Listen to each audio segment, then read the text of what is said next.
పరాక్రమం అంటే ఆయన పరాక్రమం దేనికి ఉపయోగపడింది? భూతదయ్యకు ఉపయోగపడింది. మన చదువు, మన తెలివి, మన తేజస్సు, మన ధనం, మన పరాక్రమం సమస్త జీవుల్ని కాపాడడానికి ఉపయోగపడాలి. వాళ్ళ ఆస్తులు మింగేయడానికి కాదు. ఇక్కడ పైగా రాముడు రక్షించిన వాళ్ళు ఎలాంటి వాళ్ళు?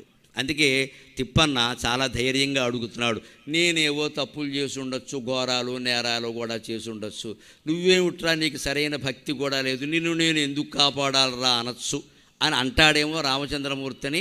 ముందు కాళ్ళకి బంధం వేసి ఓ పద్యం చెబుతున్నాడు. ఏ తాత్పర్యము తోడగొల్చెదవురా ఏ నేల నిన్మెత్తురా, ఏ తాత్పర్యము తోడగొల్చెదవురా ఏ నేల నిన్మెత్తురా, ఏ తాత్పర్యము తోడగొల్చెదవురా ఏ నేల నిన్మెత్తురా, నీతో నాకు పనేమిరా అనక మన్నిం పొందగున్, నీతో నాకు పనేమిరా అనక మన్నిం పొందగున్, మున్ను నీ చేతన్ మోక్షముగొన్న వారి వినమా చిత్రంబుగా, మున్ను నీ చేతన్ మోక్షముగొన్న వారి వినమా చిత్రంబుగా, నిర్జరారాతిన్ రాతిని నాతి కోతి, నిర్జరారాతిన్ రాతిని నాతి కోతి, రఘువీరా జనకీ నాయక. మనం ఏవో తప్పులు చేసామేమో, మనకి భగవంతుడి దయ లభిస్తుందా? మనం పొందగలమా? దేవుడి దయ రావాలన్నా, కర్మ కలిసి రావాలన్నా, ఈ నీరస మాటలు ఇంట్లోంచి ఎగిరిపోవాలండి. అసలు ఇక్కడ దేవుడి దయ నీ కోసం సిద్ధంగా ఉంది, నీ పూజామందిరంలో ఉంది, అది విగ్రహ రూపంలో ఉంది. నీ చేతులు సిద్ధంగా ఉన్నాయా ఆ పాదాల మీదకి వెళ్ళడానికి? మనం నైవేద్యం పెట్టి పారిపోవడమేనా? ఏ రోజు ఏం నైవేద్యం, ఇది కాదు ప్రాధాన్యం ఇక్కడ. ఏ రోజు ఏం పెట్టినా ఒకటే. నీ మనస్సు అక్కడ పెట్టావా? 9 రోజులు 9 నైవేద్యాలు పెడతాం, 9 ఫోటోలు తీస్తాం, ఫేస్బుక్లో పెడతాం. లలితాదేవి కోసం కాదు, ఫేస్బుక్ కోసం. మేము ఇంత గొప్పగా చేశాం, దేశంలో గడ్డంతా పట్టుకొచ్చి అక్కడ పెట్టాం, మన బుద్ధి పెట్టలేదు. ఆ బుద్ధి ముఖ్యం. అందుకే రాముడు ప్రశ్నిస్తాడేమో అని అనుమానం వచ్చి ఏం అడుగుతాడట? ఏ తాత్పర్యము తోడగొల్చెదవురా, తత్పరస్య భావం తాత్పర్యం కదా. తత్పరత్వం లేకుండా పూజ ఎలా చేస్తామండి? వస్తువులు పెడితే సరిపోయిందా? గభీరే కాసారే విశతి విజనే ఘోర విపినే విశాలే శైలే చ భ్రమతి కుసుమార్ధం జడమతికి సమర్ప్యైకం చేత సరసిజం ఉమానాథ భవతే సుఖేనావస్థాతుం నరయక నజానాతి కిమకో. శంకరాచార్య మాట శివానంద లహరిలో. ఎక్కడెక్కడి నుంచో తామర పూలు తెస్తాడు, ఎక్కడెక్కడి నుంచో బంగారు పూలు తెస్తాడు, ఏదో గడ్డి గాదం అన్నీ తెస్తాడు. కాశ్మీర్ నుంచి తెచ్చానంటాడు, కాకినాడ నుంచి తెచ్చానంటాడు, అన్నీ అక్కడ పెడతాడు. వీడి మనస్సు ఒకటే అక్కడ పెట్టడు అన్నాడు ఆయన. ఇది ఎక్కడుంటుంది? ఇంటికి రావాల్సిన వాళ్ళు ఎవరో చౌదరి గారు వచ్చారా, రెడ్డి గారు వచ్చారా, శర్మ గారు వచ్చారా, ఎంపీ గారు వచ్చారా, ఈ వీళ్ళందరూ వస్తారు, దేవుడు రాడు. వీళ్ళందరూ రేపు ఎన్నికల్లో ఓడిపోతారు, చేసేదే లేదు ఇక్కడ. తర్వాత వచ్చినా ఒకటే, రాపోయినా ఒకటే. వీళ్ళు పదవుల్లో ఉన్నారు కాబట్టి రావాలని కోరుకోరు. రేపు ఉండడు, రాడు, నువ్వు కోరుకోవు కూడా. అదే రామచంద్రమూర్తి రావాలని కోరుకుంటే హనుమత్ సీత లక్ష్మణ భరత శత్రుఘ్న సమేతంగా వచ్చినటువంటి త్యాగరాజు ఇంటికి వచ్చిన రామ పరివారంతో వస్తాడు మొత్తం. త్యాగరాజు ఇంటికి రాలేదా? ఆయన భక్తి గురించి కాదు, ఆయన ఏమైనా ఐశ్వర్యవంతులను వచ్చాడా, అయితే తండ్రి ఏమైనా రాజ్యాన్ని ఈయన ఏమైనా ఇస్తాడనుకున్నాడా? వచ్చింది భక్తి కోసమే కదా. మరి త్యాగరాజు ఇంటికి వచ్చిన కూడా మన ఇంటికి ఎందుకు రాడండి? మనం త్యాగరాజులం కాదు, మనం భోగరాజులం. మనం త్యాగరాజు సినిమా చూస్తాం, 4 సార్లు చూసామని చెబుతాం, దానికి పెట్టుబడి కూడా పెడతాం, ఆయన చెప్పినట్టు చెయ్యం. అందుకే మనం దేవాంతకులం, మామూలు వాళ్ళం కదా ఇక్కడ. అందుకని మన కోసమే చెప్తున్నాడు. ఏ తాత్పర్యమో మీర కొలిచేదవురా అంటావేమో. నీకేం తాత్పర్యం? తాత్పర్యం అంటే చిత్తశుద్ధి. నీ మనస్సులో వేరే దురాలోచన, నన్ను ఇబ్బంది పెట్టే ఆలోచన ఏమీ లేకుండా పూజ చేస్తున్నావా? నీ స్వార్థం కోసం చేస్తున్నావా? దేవుడి మీద భక్తి మనకుంటే ఆయన చెప్పిన పనులు మనం చేయాలి. మనం చెప్పిన పని చేయమని ఆయన అడగకూడదు. ఆయన చెప్పిన పనులు అంటే శాస్త్రాల్లో చెప్పిన పనులు, పురాణాల్లో చెప్పిన పనులు, భర్తృహరి సుభాషితాల్లో చెప్పిన పనులు. ఏ పరోపకారాన్ని, ఏ భూతదయని, ఏ సత్యాన్ని, ఏ ధర్మాన్ని పాటించమని భగవంతుడు చెప్పాడు, అవన్నీ మనం చేయాలి. అదే భక్తి అంటే. మనం ఇవన్నీ మానేసి ఆయన్ని కాపాడమని మనమే ఆయన్ని డిక్టేట్ చేస్తాం. ఇక్కడ నువ్వు నన్ను కాపాడే అంటుంది. ఆయనకేం పని లేదు ఇక్కడ. భక్తుడు అంటే 3 లక్షణాలు ఖచ్చితంగా ఉండాలండి, దయచేసి గుర్తుపెట్టుకుందాం. భక్తి అంటే 3 లక్షణాలు ఖచ్చితంగా ఉండాలి. మాటల్లో సత్యం ఉండాలి, చేతల్లో ధర్మం ఉండాలి, మనస్సులో భగవన్నామం ఉండాలి. ఈ 3 ఉన్నవాడే భక్తుడు.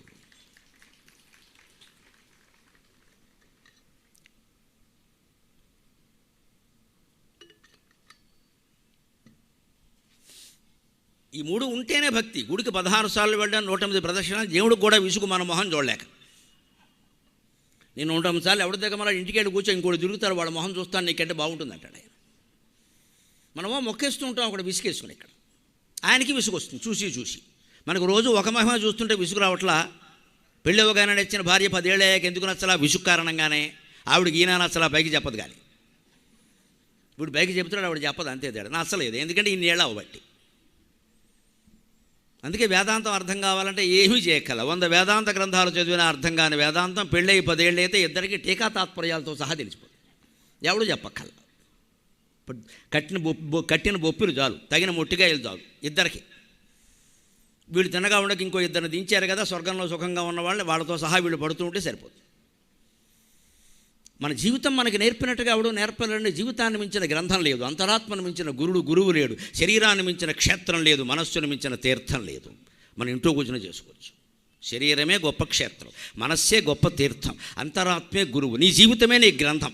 నువ్వు ఎన్ని పుస్తకాలు చదివినా నీ లైఫ్, నీ జీవితాన్ని నువ్వు చదవకపోతే వృధా.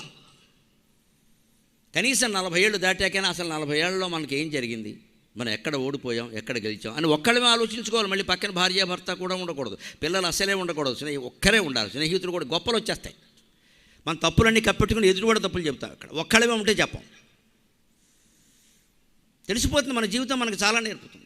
అదే తాత్పర్యం అంటే అర్థం. అది పద్యం తర్వాత తాత్పర్యం రాయిస్తారు. ప్రతిపదార్థం తాత్పర్యం కాస్త సూక్ష్మంగా ఆలోచిస్తూ తెలుస్తుంది. ప్రతిపదార్థం ఏమో కొంచెం చికాగ్గా ఉంటుంది. ప్రతి పదానికి అర్థం ఆ యొక్క, ఈ యొక్క, ఆడొక్క, ఈడొక్క. తాత్పర్యంలో ఈ డొక్క యొక్క ఉండకూడదు. తెలుగు భాషలో తంతారు పట్టుకుని అథవ తాత్పర్యం నువ్వు అంటారు. దాని సారాంశం రాయాలి. పద్యంలో ఉన్న విషయమంతా రావాలి, కానీ సారాంశం రాయాలి. అందుకని మనకు 10వ తరగతిలో ఏం నేర్పేస్తారు మాస్టర్లు గొడవ లేకుండా? ప్రతిపదార్థం కింద రాసిన అర్థాలన్నీ కలిపి కుట్టేరా, అయిపోయింది, బొంత అయిపోయింది. అక్కడ మా చిన్నతనాన్ని చూసేవాళ్ళం ఈ తాత్పర్యాలు ఎలా ఉంటాయి. ఆ యొక్క సీతాదేవి యొక్క కోరికను మన్నించుటకు ఆ యొక్క రామచంద్రమూర్తి ఆ యొక్క ఏమిటి అధవసంత. ఎందుకంటే ప్రతిపదార్థంలో అది పద్యం, అది ఛందస్సు, దాని గణాలు, దాని తద్దినం దానికి ఉంది అక్కడ. అందుకోసం ఆయన ఏదో తత్త అని వాడు, నువ్వు ఆ తత్తును కూడా అనువాదం చేస్తావు పని లేక. ప్రతిపదార్థంలో రాయాలి. చాలామంది పండితులు కొంతమంది వ్యాఖ్యానాలు చేసి పుస్తకాలు వేస్తున్నారు. ఈ మధ్య చూస్తున్నారు, చాలా తెలివిగా చేస్తున్నారు. తాత్పర్యాలు రాసేస్తున్నారు, ప్రతిపదార్థం రాయట్లా. ఎందుకంటే కష్టం రాయడం. కొన్నింటికి దొరకవు. తాత్పర్యం అయితే కొన్ని కొట్టచ్చు. ఇది కుదరదు. ఇది అంతటికీ తాత్పర్యమే కారణం. చిత్తశుద్ధి. నువ్వు ఎందుకు చేస్తున్నావు ఈ పని? నీ వల్ల కాకపోతే మానేయి. భగవత్పూజ చేస్తున్నామంటే మన తాత్పర్యం ముఖ్యం. ఏ ఉద్దేశంతో చేస్తున్నావు, ఏ తాత్పర్యము మీర కొలిచేదవురా? ఈ నేల నిన్మెత్తురా, నేను ఎందుకు మెచ్చుకోవాలి? అసలు నేను ఎందుకు కాపాడాలి? ఊరికే బజ్జాలు పడుతున్నావు ఇక్కడ. నువ్వు 100 బజ్జాలు పడితే నేను వినాలా? తిప్పన్నా అంటున్నాడు ఆయన రామచంద్రమూర్తి. నీతో నాకు పనేమిరా అని కూడా అన్నాడు మామూలు వాడుక భాషలో హాయిగా. నీతో నాకు పనేమిటి? 300 మంది భక్తులు, రామదాసు ఉన్నాడు, ఒక పోకల దమ్మక్కు ఉంది, శబరి ఉంది, ఇవ్వడవయ్యా త్యాగరాజు ఉన్నాడు, వీళ్ళందరినీ వదిలేసి నీ దగ్గర కూర్చోవడం నాకేం పని అంటావేమో. అనక మన్నింపందగున్, అలా అనకుండా నన్ను మన్నించాలి. ఎందుకంటే blackmailing, emotional blackmailing అంటారు దీన్ని. చాలా మామూలు వాళ్ళని, రాళ్ళని, రప్పల్ని కూడా కరుణించవయ్యా, నేనంత రాయిని రప్పని కాదుగా అంటున్నాడు. ఇదే ఎమోషనల్ బ్లాక్ మెయిలింగ్. మున్ను నీ చేతన్ మోక్షముగొన్న వారి వినవా చిత్రంబుగా. శ్రీమన్నారాయణమూర్తి నీ చేతిలో రకరకాల అవతారాల్లో, ప్రత్యేకించి రామావతారంలోనే మోక్షం పొందిన వాళ్ళు ఎంతమంది ఉన్నారయ్యా? వాళ్ళందరూ గొప్ప అర్హులైపోయారా? నేను కాకుండా పోయాను. నిర్జరారాతిన్, రాక్షసులకు సైతం మోక్షం ఇచ్చావు కదా. కబంధుడికి, విరాధుడికి, రావణాసురుడు కూడా మోక్షం ఇచ్చినట్టే కదా వాడు కోరుకున్నాడు. రామచంద్రమూర్తి చేతుల్లో పోవాలని కోరుకున్నాడు వాడు. తమిళ రామాయణంలో ఉంటుందండి ఒక చిత్రమైన విషయం. కంబన్ రామాయణం అంటారు కదా. ఒక్కొక్క కవి ఒక్కోలా ఊహిస్తాడు. రావణాసురుడు సీతాదేవి ఎంతకీ లొంగకపోతే మండోదరిని అడిగట్ట ఉపాయం, ఆడాళ్ళు ఎలా లొంగుతారో చెప్పమని. గొప్ప ఆలోచన మండోదరిని. మీ ఆడాళ్ళకే తెలుస్తుంది, ఎంత చెప్పినా లొంగట్లేదు ఆవిడ అంటే. ఈవిడికి విసిగెత్తిపోయి ప్రాణం, వీడు ఎంత చెప్పినా వెంటనే, నీకు ఏదో మాయ వేషాలన్నీ తెలుసును కదా, అప్పుడు మాయలేడి వేషంలో వెళ్ళమన్నావు కదా వాడిని, ఇప్పుడు రాముడి వేషంలో వెళ్ళు అందుటే. అంతే కదా, నీకు అనుభవించడమే కదా కావాల్సింది. నీ శరీరమైన ఏం లేదుగా, జీవుడు అదేగా, వెళ్ళు రాముడు వేషంలో వెళ్ళు అంటే అన్నట్టు వెంటనే రావణాసురుడు కూడా రాముడు వేషంలో పెడితే అబద్ధం ఆడలేం కదా అన్నట్టండి. అది రామచంద్రమూర్తి పట్ల రావణుడి అభిప్రాయం. అదేమిటి మండోదరి, ప్రమాదకరమైన సలహా, రాముడు వేషం వేసామంటే అబద్ధం రాదు, నేను నిజం చెప్పేస్తాను అన్నట్టు. రాముడు వేషం వేసినా కూడా నిజం చెబుతాడు అంటే రాముడు ఎంతటి వాడో మనకు అర్థం అవ్వట్లేదా?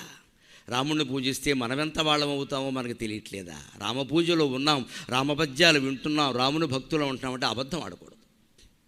అబద్ధం ఆడకూడదు. మొన్న అయోధ్య ప్రాణప్రతిష్ఠకి నాకు ఆహ్వానం నెలకు ముందే వచ్చింది. కానీ నేను ఒక్కటే ఆలోచించాను, రామాయణం సారాంశం ఏమిటి? మాట తప్పకుండా ఉండడం కదా. నేను ఆ వారం రోజుల్లో 3 కార్యక్రమాలు ఒప్పుకున్నా. ఈ 3 కార్యక్రమాలు ఒప్పుకుంటే రాముడు నన్ను క్షమిస్తాడు అనుకున్నాను. ఇది ముఖ్యం. ఒప్పుకున్న కార్యక్రమాలు, ఇంతమంది జనం వస్తున్నారు, లక్షలు ఖర్చు పెట్టుకుంటున్నారు. నేను అయోధ్య పెడతానంటే ఏమనరు, మంచిదేనండి అంటే, కానీ బాధపడతారు. వాళ్ళకి మళ్ళీ నాకున్న పరిస్థితికి నేను డేట్ ఇవ్వాలంటే 4 నెలలు దాటాలి. మరి ఇది అన్యాయమే కదా.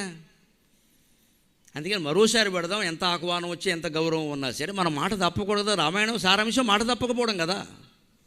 మనం ఇక్కడ 3 కార్యక్రమాలు కూడా, ఎందుకంటే వెళ్ళి రావడం, అక్కడ వ్యవహారాలన్నీ వారం రోజులు ఖచ్చితంగా పడతాయి. అప్పటి పరిస్థితుల్లో జనవరి 22 ఉన్న పరిస్థితుల్లో తీసుకెళ్ళడానికి భక్తులు సిద్ధంగా, మాకేం లోటు, హాయిగా తీసుకెళ్ళిపోతారు, రూపాయి ఖర్చు లేదు, ఇద్దరిని అనుమానమే లే. కానీ మనం ఉపయోగించుకోవడానికి కూడా అర్థం ఉండాలిగా. అయితే రామాయణ సారాంశం మాట తప్పకపోవడం. అందుకనే ఆయన, నువ్వు ఎవరిని కాపాడేవయ్యా చూసుకో ఓసారి పట్టిక. నిజ్జరారాతిన్, రాక్షసులను సైతం కాపాడేవా? కబంధుణ్ణి, విరాధుణ్ణి, వాళ్ళకి మోక్షాలు ఇచ్చాడు ఆయన. జటాయువుకి అక్కడే రాముడు బయటపడతాడు. రామాయణంలో 2-3 సందర్భాల్లో రాముడు అనుకోకుండా ఆ దైవత్వాన్ని వ్యక్తం చేసేస్తాడు ఆ భావావేశంలో. నీకు మోక్షం ఇస్తున్నాడు. ఈయనెవరు ఇవ్వడానికి, మానవుడైతే. తండ్రికి కూడా కర్మకాండ చేసే అవకాశం నాకు రాలేదు, నీకు చేయడానికి అవకాశం వచ్చింది. పక్షీంద్ర, నీకు నమస్కారం, నీకు మోక్షం ఇస్తున్నాడు. ఇలాంటి 2-3 అరుదైన సందర్భాల్లో రామావతారం యొక్క అసలు తత్వం, అధ్యాత్మ రామాయణం వ్యక్తం అవుతుంది. నిజ్జరారాతిన్ రాతిని అహల్య, రాతికి మోక్షం ఇచ్చావు అంటే మరో రూపం మారిందిగా, అహల్యగా మారిందిగా. రాతిని నాతిని అని కలపక్కల. నాతిని శబరి, గిరిజన స్త్రీ. శబరి భక్తురాలు అనుకోవడం పొరపాటండి. అందరినీ భక్తులను చేయకండి, నాకు బాధగా ఉంటుంది. శబరి మహాతపస్విని, మహాయోగిని. ఆవిడ గిరిజన స్త్రీ. గిరిజనులు అన్ని వర్ణాల వారు తపస్సు చేశారు అనడానికి రామాయణమే పెద్ద సాక్ష్యం. అందుకే రాముడు శంభుక వధ చేయలేదు, ఉత్తర రామాయణం కల్పితం అనడానికి ఇదే ప్రధాన సాక్ష్యం. రాముడు శంభుక వధ చేయలేదు, అంత దుర్మార్గుడు కాదు, అది జరగనే లేదు. సీతాపరిత్యాగం సహా అబద్ధం, జరగలేదు, కల్పితం. జనంలో ప్రచారంలో చుట్టకాల్చుకునే వాళ్ళందరూ చెప్పుకునే కథల్ని, మాబోటి పండితులు రక్తి కట్టడం కోసం చెప్పేసిన కథల్ని కలిపి కుట్టేశారు అక్కడ. ఇది పెద్ద పెద్ద పండితులు నిర్ణయం చేసిన విషయం. పుల్లెల శ్రీరామచంద్రుడు హారసగా పూర్వ పండితులందరూ నిర్ణయం చేసిన విషయం. మీకు ఎవరికైనా అనుమానం ఉంటే చూసుకోవచ్చు. పుల్లెల శ్రీరామచంద్రుడు గారు మొత్తం రామాయణం ఉత్తరకాండ సహా కార్యకర్తలు రాయమంటే రాశారు. టీఆర్పీ పబ్లికేషన్స్ అని వాళ్ళు వేశారు. ఇప్పుడు 7 కాండలు 15 సంపుటాల రూపంలో ఉంది. అందులో యుద్ధకాండ తర్వాత ఆయన ఉత్తరకాండ కల్పితం అని 12 కారణాలు చెప్పారు. 12 కారణాలు. కాకపోతే ఆయన కొంచెం చేదస్తంగా చేసిన పని ఏమిటంటే ఆ విషయాలన్నీ సంస్కృత శ్లోకాల్లో చెప్పాడు. ఎవడో చదవలేదు వాడిని. ఆయన గ్రంథకర్తు వంశాదేహి నిర్ణయ అని పెట్టి, ఆయన కోనసీమలో వారు పండితులు పెద్ద వంశం వచ్చారు. ఆ పండితులను వర్ణించుకుంటూ వాళ్ళ ముత్తాత గారి దగ్గర నుంచి వర్ణించుకుంటూ వచ్చి హెడ్డింగ్ ఏమో గ్రంథకర్త యొక్క వంశ అవతారిక అని పెట్టారు. లోపల ఉత్తరకాండ గురించి చెప్పారు. లోపల అది ఉందని కూడా ఎవరికీ తెలియదు. 5-6 శ్లోకాలు 10 శ్లోకాలు చదివినా వారి వంశం గురించే ఉంటుంది. ఇది మనకెందుకు లేని వదిలేస్తారు సహజంగా. ఆయన కాస్త సైడ్ హెడ్డింగ్ పెట్టి ఉత్తరకాండ కల్పితమని తెలుగులో రాసి ఉంటే మొత్తం తెలిసిపోయేది ఈ పాటికి ప్రపంచం అంతా. అదృష్టవశాత్తు నేను రామాయణం మొత్తం పారాయణ చేస్తూ ఉదయం సంధ్యావందనం తర్వాత పనిగట్టుకుని పారాయణ చేసిన రోజుల్లో, ఎప్పుడో 10 ఏళ్ల క్రితమే, నాకు యుద్ధకాండ తర్వాత ఈ చరిత్ర వీరి వంశం చాలా గొప్పది కదా, చదువుదామని ఆ శ్లోకాలు చదువుతుంటే అది చాలా తక్కువ చెప్పుకున్నాడు ఆయన, ఇష్టం లేక. ఉత్తరకాండ మొత్తం మొదలెట్టాడు. ఇందువల్ల తప్పు అని 10 చూపించాడు. ఆయన చూపించిన టార్చ్ లైట్ వెలుగులో చూస్తే నాకు ఇంకో 4 కారణాలు కనబట్టే 14 కారణాలు సిద్ధంగా ఉన్నాయి ఉత్తరకాండ కల్పితం అనడానికి. సీతాపరిత్యాగం చేయలేదు, రాముడంత దుర్మార్గుడు కాదమ్మా, గర్భిణీ స్త్రీని వనవాసానికి పంపడు, చాలా పొరపాటు ఉండ. పైగాళ్ళు అంటున్నారు, ఎవరో చాకలివాడు అన్నట్ట. చాకలి వాళ్ళకి ఉన్న బురదలు పోగొట్టడం తెలుసమ్మా, కొత్త బురద జల్లడం వాళ్ళకి తెలియదు. వాళ్ళని అనకండి అనవసరంగా. చాకలి జాతి చాలా మంచిది, వాళ్ళు ఉన్న మరకలు పోగొడతారు, కొత్త మరకలు పెట్టారు. అక్కడ రామాయణంలో ఉత్తరకాండ కల్పితమైన రామాయణంలో కూడా ఉన్నది ఏమిటంటే కేచిత్ పౌరా వదంతి అని ఉంది, చూసుకోండి. అక్కడ రజక వదంతం లేదు. అక్కడ ఎందుకు అనవసరంగా చాకలిని అంటున్నారు? 2 సినిమాల్లోనూ చాకలినే పెట్టారు. వాళ్ళని అప్రతిష్ట. ఇప్పటికీ కూడా పాపం ఆ చాకలి వాళ్ళు చూస్తానండి నేను, వాళ్ళ ఇళ్లల్లో ఏదన్నా జరగకూడదని చెప్తే సీతాదేవి శాపం అమ్మ అనుకోవడం విన్నానండి నేను. ఎంత దౌర్భాగ్యం అండి ఈ దేశంలో. ఇప్పటికి ఏదైనా కీడు జరిగితేనండి సీతాదేవి శాపం మా కులానికి ఆవిడ అన్నాం, వాళ్ళు అనలేదు పాపం. అది నేను అందుకే చాలా సభల్లో చెప్పి, వాళ్ళకి ఉన్న మరకలు పోగొట్టడం తెలుసు కానీ కొత్త బుర్ర చల్లడం వాళ్ళకి తెలియదండి. వాళ్ళని ఎందుకంటారు? అసలు గ్రంథాలు చదవం మనం, మూల గ్రంథాలు చదివేవాళ్ళు లేరండి. నమస్కారం ఎవరైనా చదివితే. 1700 శ్లోకాల భారతం. రిటైర్ అయిపోయాం, ఖాళీగా ఉన్నాం, రోజుకో 100 శ్లోకాలు చదవలేమా అండి? ఎన్ని విషయాలు తెలుస్తాయి? ఈ పుట్ట కథలు పిట్ట కథలు నమ్ముకుని కూర్చోవడం ఇక్కడ. వీటినే బాగా ప్రచారం చేయడం. రాముడు ప్రతిష్ట నాశనం అయిపోయింది. శంభుక వధ చెయ్యడు, శూద్రుడు తపస్సు చేయడానికి అధికారం ఉంది, అన్నీ ఒప్పుకున్నాయి గ్రంథాలన్నీ. శబరి తపస్సు చేసింది, గుహుడు మహాయోగి, గుహుడిని కౌగులించుకున్నాడు రాముడు, నాతో సమానం అన్నాడు. కింద కూర్చోడానికి ఒప్పుకోలేదు, గుహుడిని ఆసనం వేయమని చెప్పి లక్ష్మణుడు చెప్పాడు. అతను రాజు, ఆసనం వేయమన్నాడు, నాతో సమానం అన్నాడు. గుహుడిని తనతో సమానంగా గౌరవించిన వాడు. శబరి గిరిజన స్త్రీ, ఆవిడ తపస్సు చేస్తే నీ తపస్సు బాగా సాగుతుందా, స్నానానికి నీళ్లు బాగున్నాయా అని కపట బ్రహ్మచారి పార్వతీదేవిని ప్రశ్నించినంతగా తపస్సు గురించి ప్రశ్నించిన రామచంద్రమూర్తి శంభుకుణ్ణి వధిస్తాడా? అర్థం లేని మాట. ఇది కల్పిత కథ. దాని మీద ఎన్ని గొడవలు అవుతున్నాయి అందరికీ అసలు రామాయణంలో లేదు, రాముడు చేయలేదు ఆ పని. ఇక్కడ కూడా ఎవరికో ఆయనకి కొడుకు పోవడం ఏంటి, ఆయన్ని చంపేగానే ఈయనకి బతకడం ఏదో చుంటిమి కొడితే మూతిపళ్ళు రాలయ్యన్నట్టుగా ఉంది. ఇది ఏ రాజ్యంలోనూ జరగదండి అలాగా. కొంతమంది ఏదో దురభిప్రాయాలతో కల్పించిన కథలు ప్రచారం అయ్యేసరికి సీతారాముల ప్రతిష్ట నాశనమైంది. ఓ పక్క అక్కడ అగ్ని ప్రవేశం జరిగింది, మళ్ళీ ఇక్కడ ఎందుకు ఉంటుందండి పనిలాగా? ఏదైనా సినిమా షోనా? ఫస్ట్ షో సెకండ్ షో లాగా ఎవడో అనుమానిస్తే అప్పుడు భార్యకి పరీక్ష పెడతారా? అటువంటి వాడా రామచంద్రమూర్తి? ఎంత ప్రతిష్టది, ఇదెంత అప్రతిష్ట. ఇది ఆలోచన చేయాలి మనం ప్రచారం చేసేటప్పుడు. నిజంగా రామాయణ ప్రతిష్ట నిలబడాలి అంటే, రామాయణం యువతరానికి ఆదర్శం కావాలి అంటే ఉత్తరకాండ మినహాయించి 6 కాండాల వరకే. అందుకే భారతంలో చూసుకోండి, అనువాదం దగ్గర 6 కాండలే ఉన్నాయి. ఎర్రాప్రగడ భారతం మొత్తం వ్యాసుడు రాశాడు కదా, రామాయణ అరణ్య పర్వంలో భారతం ఉంది, యుద్ధకాండ వరకే ఉంది. విశ్వనాథ సత్యనారాయణ గారు యుద్ధకాండతో ఆపేశాడు. తెలుగులో అనువాదం చేసిన ఏ కవి ఉత్తరకాండ ముట్టుకోలేదు, గమనించండి. ప్రత్యేకించి కంకండి పాపరాజు గారు ఒక్కడే ఉత్తర రామాయణం అని రాశాడు. ఎందుకంటే భవభూత ఉత్తరరామ చరిత్రకి బాగా ప్రాధాన్యం వచ్చింది, అంత ప్రాధాన్యం రావాలని రాశాడు, అంత ప్రాధాన్యం వచ్చింది. ఆయన సరదా తీరింది, కానీ రాముడు ప్రతిష్ట పోయింది. అంచేత కవులు ఎప్పుడు వాడి సరదాల కోసం మహానుభావుల యొక్క ప్రతిష్టలను దిగజార్చకూడదు. అది కవులు ఏదో కవిత్వం కోసం రాసుకుంటారు, అనేక కారణాలు ఉన్నాయి. అంచేత చరిత్రలో మనం తెలుసుకోవలసిన విషయాలు ఇవి. రాక్షసారాత్ నిజరారాతిన్ రాతిని, దేవతలకు శత్రువైనటువంటి రాక్షసులకి మోక్షాలు ఇచ్చావు, రాతికి మోక్షం ఇచ్చావు, నాతికి మోక్షం ఇచ్చావు, కోతికి మోక్షం ఇచ్చావు. ఎంత హనుమంతుడైనా కోతిగా విషయం చెప్పుకుంటే, అసలు ఆ కోతికి సముద్రం దాటే శక్తి రామనామాన్ని నిరంతరం జపించబట్టే వచ్చిందని ఆయనే చెప్పాడు కదా, అనుమానం ఏముంది అందులో? నేను కాదండి, ఇది రామశక్తిని ఆయన అన్నాడు కదా. మరి ఏ జాతిలో పుట్టినా చరాచర జీవరాశుల్లో ఎవరికైనా మోక్షం ఇస్తావు, కానీ నాకివ్వా? అందుకని నిజరారాతిన్ రాతిని నాతి గోతి రఘువీర జనకీ నాయక.